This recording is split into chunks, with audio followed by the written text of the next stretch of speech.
teman-teman semua.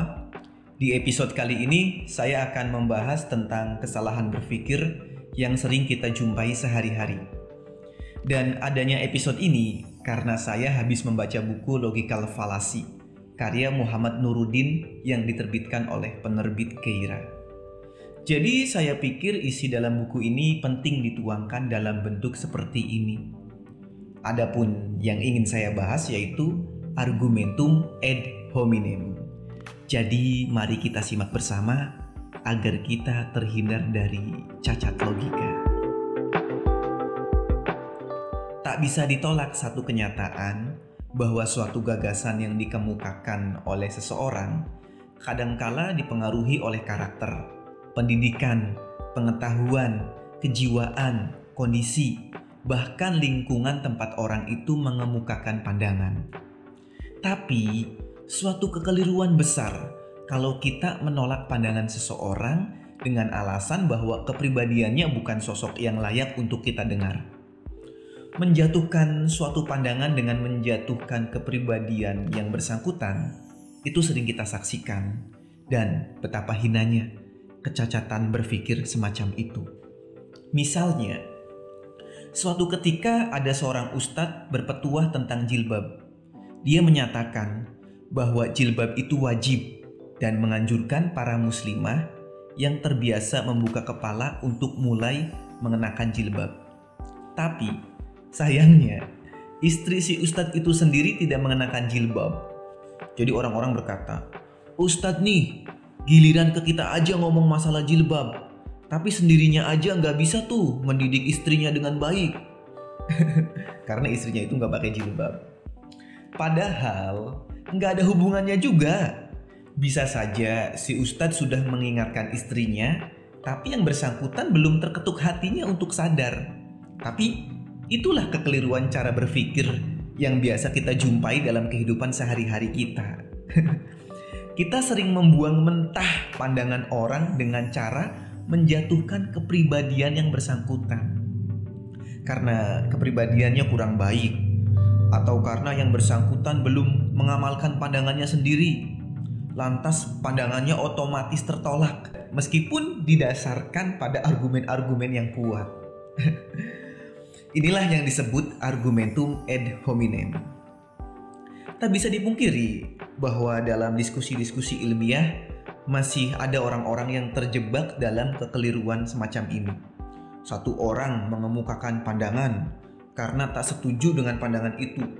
Pihak lain pun menolak, tapi menolak dengan cara menjatuhkan kepribadian yang bersangkutan, bukan mendayagunakan nalar untuk menyuguhkan argumen tandingan. Misalnya gini, "Anda bisa apa? Anda merasa lebih alim dari ulama A. Dasar bodoh, baru punya ilmu dikit aja udah sok pintar." Jadi alih-alih berdiskusi secara sehat dan terbuka, sikap semacam itu kadang berujung dengan aksi saling hina-menghina.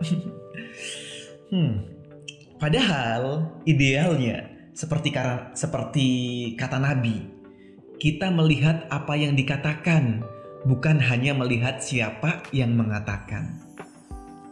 Jika yang dikatakan seseorang itu bersandar pada argumen-argumen yang kuat, tak perlu kita menunjukkan penolakan dengan menyemburkan kata-kata laknat. Kalaupun penolakan itu perlu dilakukan, balaslah satu argumen dengan argumen tandingan. Tak ada urusan bagi kita dengan kepribadian orang itu. Kepribadian orang itu satu hal, pandangan orang tersebut adalah hal yang lain. Kalau kita menolak satu pandangan dengan cara meruntuhkan yang lain, maka kita sudah terjebak dalam kesalahan berpikir. Itulah yang disebut argumentum ad hominem. Menurut Adil Mustafa dalam buku ini, kekeliruan ini bisa kita saksikan dalam 4 macam. Pertama, mencela kepribadian. Kedua, menyinggung kondisi atau keadaan yang mengitari seseorang. Ketiga, menyatakan kata "kamu juga". Keempat, meracuni sumur. Nah, mari kita bahas satu persatu. Yang pertama, asik. Mencela kepribadian.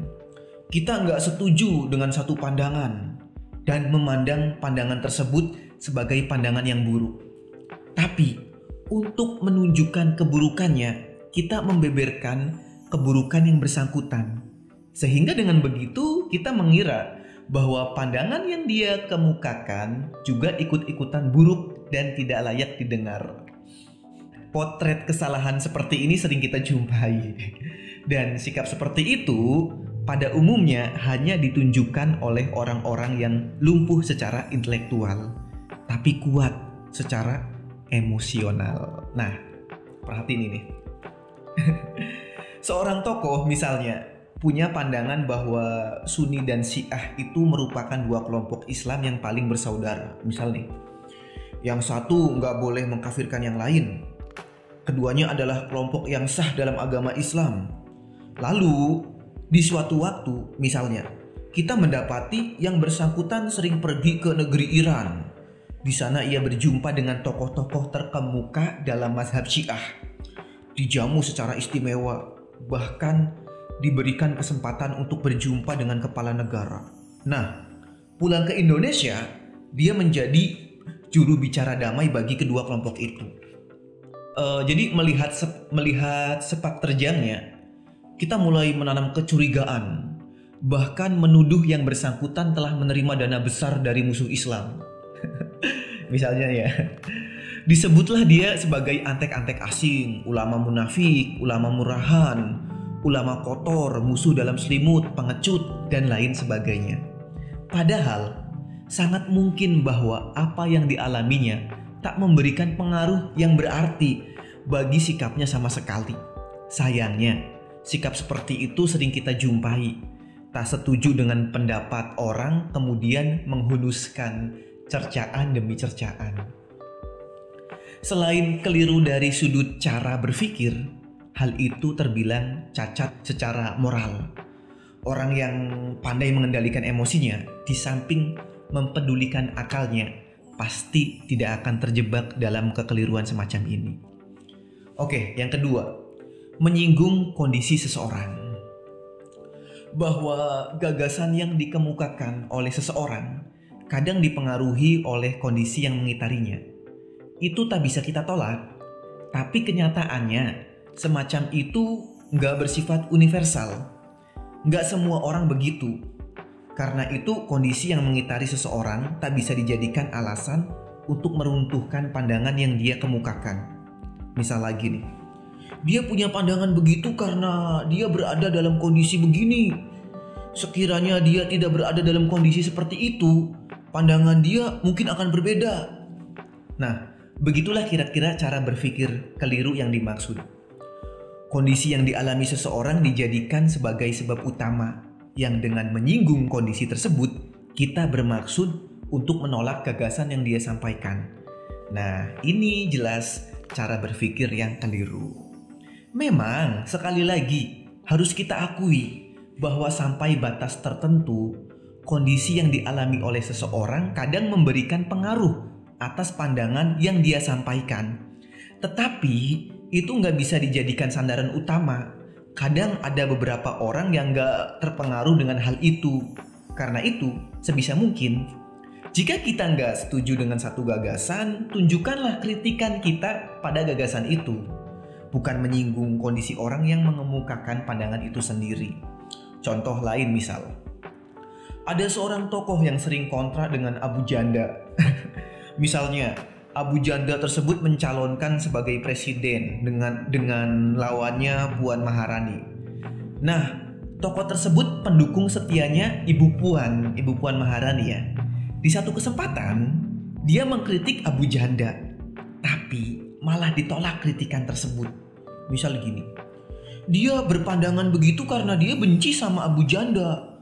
Selain benci sama Abu Janda, dia juga sering dipuji-puji oleh para pendukung Ibu Puan Maharani sebagai lawan Abu Janda. Jadi secara psikologis memang wajar kalau dia punya pandangan seperti itu. Nah, jadi cara berpikir seperti itu juga keliru. Harusnya kita mampu memberi jarak bagi pandangan seseorang dengan kondisi yang dia alami. Tidak menjadikan kondisi yang dialaminya sebagai alasan untuk meruntuhkan pandangannya, bahwa terkadang ia bisa memberikan pengaruh. Tentu tak bisa kita tolak, tapi bukan berarti ia bisa kita jadikan sebagai dasar utama atas penolakan kita. Tolaklah pandangannya, meskipun ia terpengaruhi oleh kondisi yang mengitarinya. Yang ketiga, menyatakan frase "kamu juga". Nah, jadi tak jarang kita menolak satu pandangan hanya dengan alasan bahwa perilaku yang bersangkutan tidak mencerminkan pandangan yang dikemukakan. Seseorang ustadz memberi nasihat agar tidak berpoligami, karena poligami itu meskipun dibolehkan, bisa saja menimbulkan masalah yang tidak ringan dalam kehidupan rumah tangga. Yang lebih baik itu, kata si ustadz ya, ialah monogami, menikah dengan satu istri. Karena itulah pilihan realistis yang mendekatkan kita pada keadilan. Dan Islam sangat menjunjung tinggi keadilan. Karena keadilan dapat mendekatkan kita pada takwa. Lalu, manakala suatu ketika terbukti bahwa yang bersangkutan berpoligami, kita mendapatkan legitimasi baru untuk meruntuhkan pandangan tersebut. Menganjurkan orang untuk tidak berpoligami, tapi kamu sendiri melakukan itu. Omong kosong. Misalnya, intinya kita menolak kebenaran dari seseorang hanya karena dia tidak mengamalkan apa yang dia anut. Kamu mengatakan begini, tapi kamu juga tidak melakukan ini. Ini juga termasuk kesalahan berpikir, karena pandangan itu satu hal. Kemudian dia untuk mengamalkan pandangan tersebut, itu hal yang lain lagi. Mestinya, kalau kita nggak setuju dengan pandangan itu, ya kita kemukakan saja argumen bantahan. Selesai. Tidak perlu mengatakan, kamu juga, kamu nanya. Nggak. Ya, intinya nggak perlu mengatakan kamu juga gitu. Kamu juga tidak melakukan ini atau tidak melakukan itu dan lain sebagainya. Jadi benar enggaknya suatu pandangan nggak ditentukan oleh diamalkan tidaknya pandangan tersebut oleh orang yang punya pandangan. Untuk menyatakan benar kita perlu dalil, dan untuk menyatakan salah kita juga merujuk pada dalil. Tapi nggak harus menyinggung kelakuan orang, karena itu bagian dari kesesatan berpikir. Misal lagi, merokok itu menurut sebagian ulama bisa tergolong haram. Tapi kalau pandangan tersebut keluar dari ulama yang suka merokok, kemudian kita menolak pandangan tersebut hanya karena dia merokok, maka jelas itu termasuk cara berpikir yang keliru. Kamu bilang merokok haram, tapi kamu juga merokok. Nah, ini salah satu potret kekeliruan yang juga sering kita jumpai. Jadi menolak pandangan orang hanya karena yang bersangkutan tidak mengamalkan pandangan itu, bahwa itu tercela. Jadi ya memang maksudnya orang-orang yang kayak gitu memang tercela. Tapi keliru juga kalau kita bersikap demikian. Misal nih nikah beda agama itu dalam kasus laki-laki muslim dengan perempuan ahlu kitab menurut sebagian ulama diperbolehkan. Tapi biasanya orang-orang yang tidak setuju suka bilang begini, kamu sendiri rela nggak kalau anak kamu nikah dengan orang beda agama? Kamu bilang nikah agama itu boleh, tapi buktinya kamu juga tidak mengamalkan itu kok di lingkungan keluarga kamu. Paling tidak itu jadi bukti bahwa nurani kita sendiri tidak merestui pernikahan itu. Buktinya keluarga kamu sendiri nggak melakukan itu. Jadi padahal nih, kalaupun benar nikah beda agama itu diperbolehkan, tidak semua yang boleh itu harus dilakukan. Tapi itulah kekeliruan cara berpikir yang sering kita jumpai. Nah, yang terakhir ya, meracuni sumur. Meracuni sumur. Bayangkan jika di suatu kampung nih ada satu sumur yang sering dikunjungi oleh banyak orang. Kemudian Anda nggak suka kalau sumur itu sering dikunjungi. Apa cara jahat yang bisa Anda tempuh untuk menghentikan orang-orang yang berkunjung ke sumur itu? Ya, salah satu cara yang bisa ditempuh ialah menaburkan racun. Dengan menaburkan racun, maka di sana akan ada korban. Kalau korban sudah berjatuhan, nggak akan ada lagi yang berani mendekati sumur itu. Begitu juga halnya kalau kita ingin meruntuhkan pandangan seseorang agar tidak dipercayai oleh orang lain. Kita lumuri dia dengan berbagai macam racun. Dibuatlah kesan kuat bahwa dia adalah orang yang tak percaya, suka mempermainkan kebenaran, kepribadiannya layak diragukan, tidak bermoral, dan hal-hal negatif lainnya. Dengan tujuan agar orang tidak mengamini gagasan-gagasan yang dia kemukakan. Nah, ini juga termasuk cara berpikir yang keliru. Nggak mencerminkan objektivitas, di samping juga nggak layak dari sudut etika.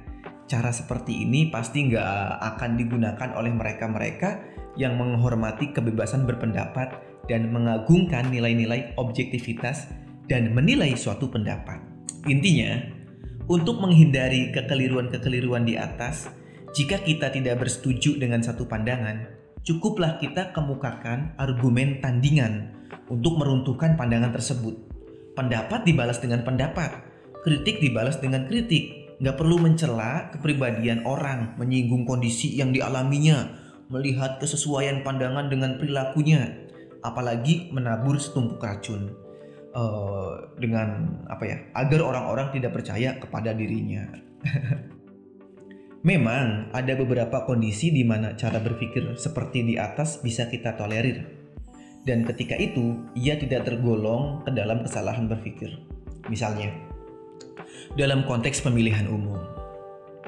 Jadi apapun yang dikatakan oleh seorang tokoh dalam konteks pemilu tentu nggak bisa kita lepaskan dari kepribadian dan praktek kehidupannya.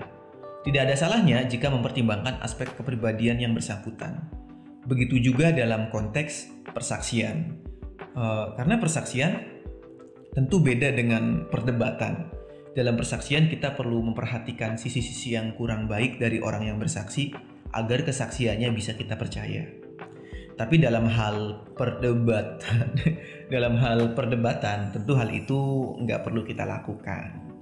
Apalagi jika apa yang kita singgung dari kepribadian seseorang tidak memiliki sangkut paut dengan tema yang sedang diperdebatkan. Ya, begitulah. Itulah argumentum ad hominem. Semoga kita bisa bijak ketika berdebat dan terhindar dari kesalahan-kesalahan berpikir. Untuk lebih lengkapnya tentang tema ini, teman-teman bisa membaca bukunya langsung. Judulnya Logical Fallacy, ditulis oleh Muhammad Nuruddin, diterbitkan oleh penerbit Keira. Jadi teman-teman bisa cari bukunya tuh di Shopee, terus di Tokopedia, di TikTok juga ada tuh. Sekarang kan TikTok jualan ya. Terus langsung aja ke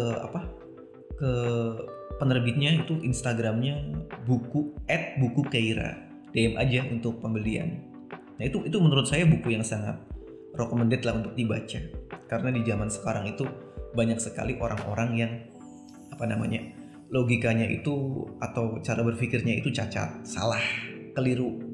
Dan iya, di dalam buku itu juga nggak melulu maksudnya nggak tentang argumentum ad hominem saja. Jadi banyak sekali kekeliruan cara berpikir dibedah di dalam buku itu. Jadi buat teman-teman, saya sarankan untuk membaca buku itu secara lengkap agar lebih menyeluruh pemahamannya. Jika ini bermanfaat, silakan like, komen, dan subscribe. Terima kasih, sampai jumpa.